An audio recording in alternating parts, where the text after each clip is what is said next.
புதுச்சேரியின் வரலாற்று சுற்றுலா தலமாக விளங்கி வரும் அரிக்கமேடு பகுதி தனது தொன்மையை இழந்து வருவதாக கவலை தெரிவிக்கின்ற வருகின்றனர் வரலாற்று ஆய்வாளர்கள். அதை பற்றி இந்த தொகுப்பில் காணலாம். தமிழகத்தின் கிழக்கு கடற்கரை பகுதிகள் சங்க காலம் தொட்டே கொர்க்கை, மாமல்லபுரம், அரிக்கமேடு, மரக்காணம் போன்ற பல்வேறு துறைமுக பட்டினங்கள் இருந்தன. தமிழர்கள் கடல் வாணிபத்தில் எப்படி சிறந்து விளங்கினார்கள் என்பதற்கான சான்றுகளின் மிச்சமாக உள்ளது புதுச்சேரி அரியங்குப்பம் அருகே வங்காள விரிகுடாவிலிருந்து 3 கிலோமீட்டர் தூரத்தில் அமைந்திருக்கும் சிறுநகரமான அரிக்கமேடு. கிமு 200 முதல் கிபி 200 வரை இங்கு வாணிபம் நடந்ததற்கான ஆதாரங்கள் அகழாய்வு மூலம் கிடைத்துள்ளன. அவற்றில் அரிக்கமேடு முக்கியமான வாணிப தலமாக செயல்பட்டுள்ளது என்பது இங்கு கண்டெடுக்கப்பட்ட பொருட்களின் வாயிலாக அறிந்து கொள்ள முடிகிறது. இங்கு தோண்டி எடுக்கப்பட்ட தொல்பொருட்கள் புதுச்சேரி அருங்காட்சியகத்தில் வைக்கப்பட்டுள்ளன.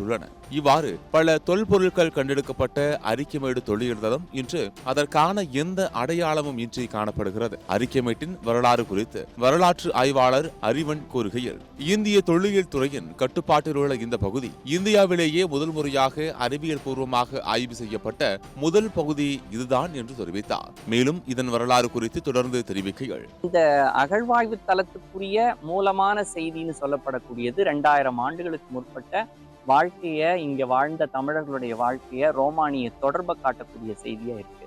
இது ஒரு சிறந்த துறைமுகமா அந்த காலத்துல இருந்திருக்கு. தமிழர்கள்ட்ட நிறைய துறைமுகங்கள் இருந்திருக்கு. தமிழ்நாட்டினுடைய துறைமுகங்கள்ல அரிக்கமேடு ஒரு முதன்மையா சொல்லப்படக்கூடிய இடமா நாம அதை பராமரிக்கணும், அதனுடைய வரலாற்றை வெளியில கொண்டு போகணும்னு கேட்டுக்கொள்வோம். பொன்னியின் செல்வன் திரைப்படத்தில் சில காட்சிகள் அரிக்கமேடு பகுதியில் படமாக்கப்பட்டது. இதன் பிறகுதான் அரிக்கமேடு பகுதி சற்று பிரபலமானது.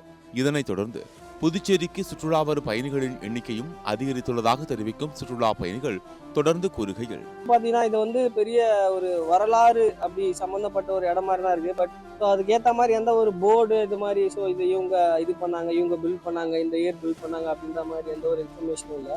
விடுமுறை நாட்களில் ஏராளமான சுற்றுலா பயணிகள் இங்கு வந்தாலும் மற்ற நேரங்களிலும் மாலை வேளைகளிலும் இது சமூக விரோதிகளின் கூடாரமாக மாறியிருப்பதாக சமூக ஆர்வலர்கள் குற்றம் சாட்டுகின்றனர். தொடர்ந்து இந்த பகுதி கஞ்சா போன்ற போதை ஆசாமிகளுக்கும் சூதாட்ட கும்பல்களுக்கான இடமாகவும் இங்கே அப்புறப்படுத்துறதுக்கான வேலையின் போது சேர்த்து மரங்களை வெட்டி திருடி அப்புறப்படுத்துறது, மணல் திருட்டு நடத்துறது, இது போன்ற வேலை தான் இங்கே நடந்துருந்து. இதுக்கு எதிராக பல கட்ட போராட்டங்களை பண்ணிக்கிறோம், அரசுக்கு புகார் கொடுத்துக்கிறோம். ஆனால் எந்த வித நடவடிக்கையும் இது வரைக்கும் கிடையாது. காவல்துறையுடைய பார்வையில் இந்த இடம் இருக்குதான்றது கூட தெரியல. சுற்றுலா பயணிகள் இன்று வெளியூர்லேருந்து ஆண்களும் பெண்களுமாக வராங்க. அவங்களுக்கு சின்ன சின்ன ஒரு வசதி கூட இங்கே கிடையாது. ஒரு கழிப்பறை வசதி கூட பெண்கள் ஒதுங்கிறதுக்கு கழிப்பறை வசதி கிடையாது. வந்துட்டு போகிற பெண்களுக்கு ஒரு பாதுகாப்பு அளிக்கிற மாதிரியான ஒரு சூழலும் இங்கே கிடையாது. இதெல்லாம் மாற்றப்பட வேண்டும். பொன்னியின் செல்வன் ஒரு படம் அதுக்கப்புறம் தொடர்ந்து மிகப்பெரிய தமிழ்நாட்டு மக்களுக்கு தெரிஞ்சு போச்சு.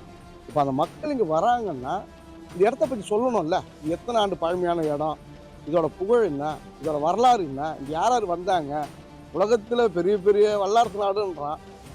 இன்னைக்கு அவன்லாம் இங்கே தான் வணிகம் மட்டும் போயிருந்தான் 2000-3000 ஆண்டுக்கு முன்னாடி. அப்படி ஒரு வரலாற்று சிறப்பு மிக்க இடத்த இந்த மக்களுக்கு சொல்லக்கூடிய வாய்ப்பை இந்த புதுச்சேரி அரசு உருவாக்கி தரணுட்டு இந்த அரசு நாங்கள் கேட்குறோம். எனவே அரிக்கமேடு பகுதியில் புதைந்திருக்கும் உண்மையான முழுமையான வரலாற்றை அனைவரும் அறிந்து கொள்ளவும் தொல்லியல் துறை இந்த இடத்தை முழுமையாக பாதுகாத்து பராமரிக்க உரிய நடவடிக்கை எடுக்க வேண்டும் எனவும் கோரிக்கை விடுத்துள்ளனர் அப்பகுதி மக்கள், சமூக ஆர்வலர்கள் மற்றும் வரலாற்று ஆய்வாளர்கள்.